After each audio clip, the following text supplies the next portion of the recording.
Where's the wine cellar? I want to just start off with the wine cellar.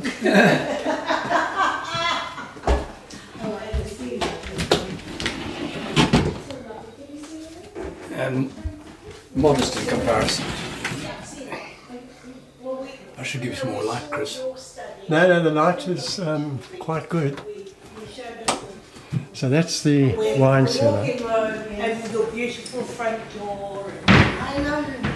In Cape Town we had a wine cellar, not quite that size, but Nice to see you guys. cheers. I never ever thought when I met you at the first school reunion that I'd ever be drinking champagne on your veranda in New South Wales. I mean, you never say never.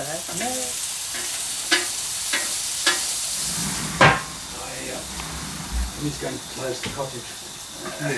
You just put it back. Okay, actually don't hit the timer. So we've got these, I'll do them 2 minutes and 2 minutes. Yeah, there might be less. Yeah. For those who like mistakes and give us more cooked, we can just put that there.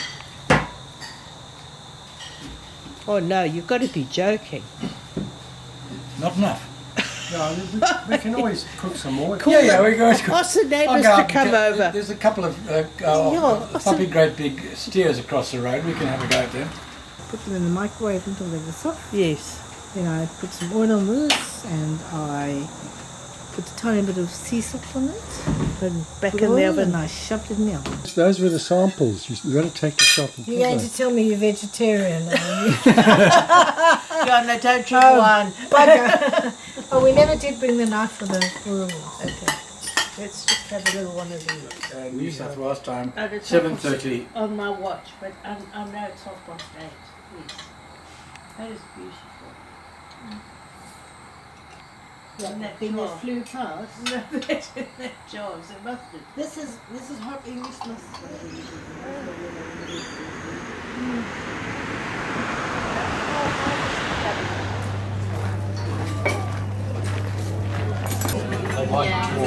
Looks stunning, huh?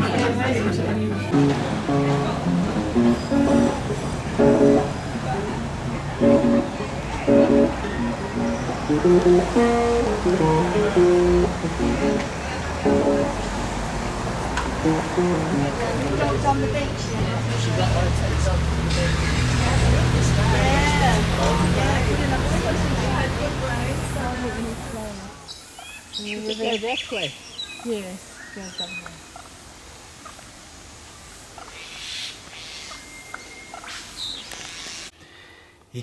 He was brought out to Zimbabwe to teach people how to make signs, the skill, the actual trade skill.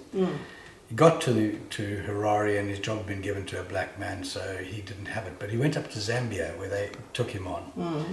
And he then taught sign writing, the skill of sign writing. And David is a fascinating man. He's a really lovely man in his 90s now. Metamorphosis. Okay. It's Carrara marble. It's statuario. Very often you get these little colour variations of statuario marble. I also like playing with textures. I don't know if you run your hand over there, you'll see that it's almost like that beaten leather, which I was trying to... Yeah, I mean, the two textures The there. two different textures completely. You'll also find that if you stroke it, you'll find that it's different from this, because this is polished, that's not. When we were running this, when I was in Sydney working for Reuters, Louise set up for me to go to a workshop working with clay, and they had a model there, and so I used the model's face. Didn't quite get it as well as I wanted. It's called a lone goat. I I made castings of it, and several people have bought them. One went to somebody from Paris bought one and took it back with them. Oh, well. That was your 20 kilos. Oh, it's 10 kilos anyway, Yeah. so that sort of weight, yeah. Just an animal attitude. Don't mess with me, yes. Yeah, don't mess with me. This is a maquette for a larger sculpture.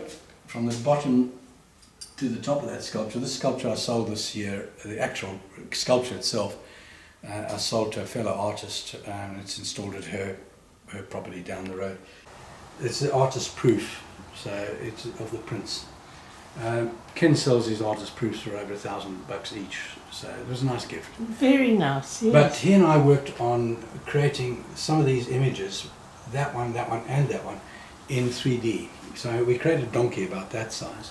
I can't remember the program, but there was something on a counter somewhere behind, and I thought, that's an interesting idea. It was made out of wire, and there's a fish all in bits and pieces. And I thought, there's an interesting.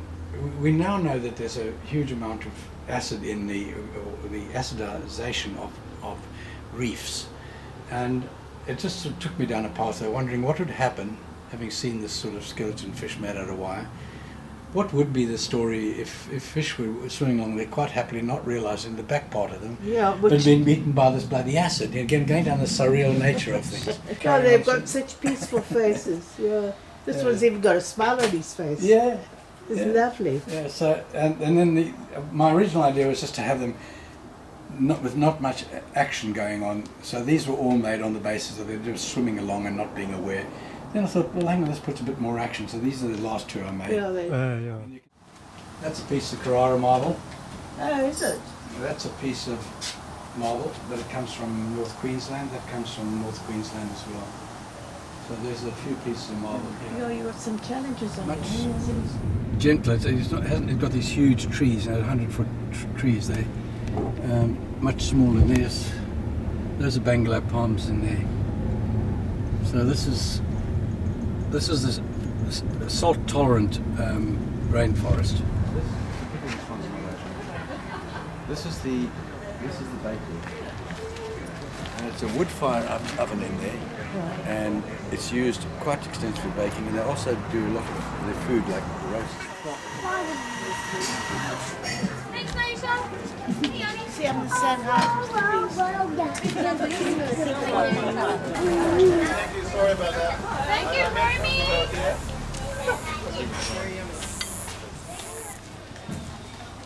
And it's all integrated well. And there's a car park here, and then of course the picnic area around the corner there. lovely.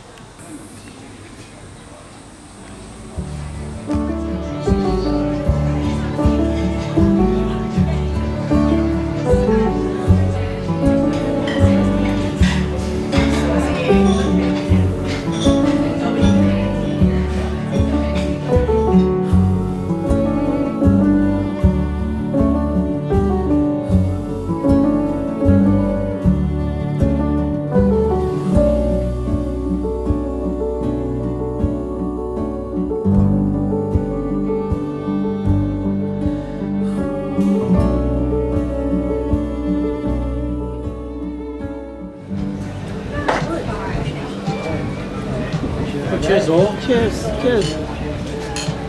What is this? The Ramada Hotel? Ramada Hotel. Where are we?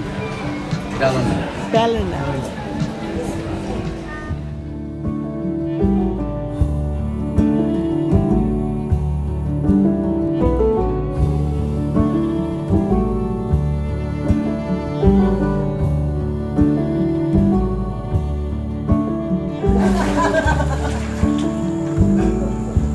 This is lovely, Alan, thank you. It's really the cherry on the top. Don't split your pants.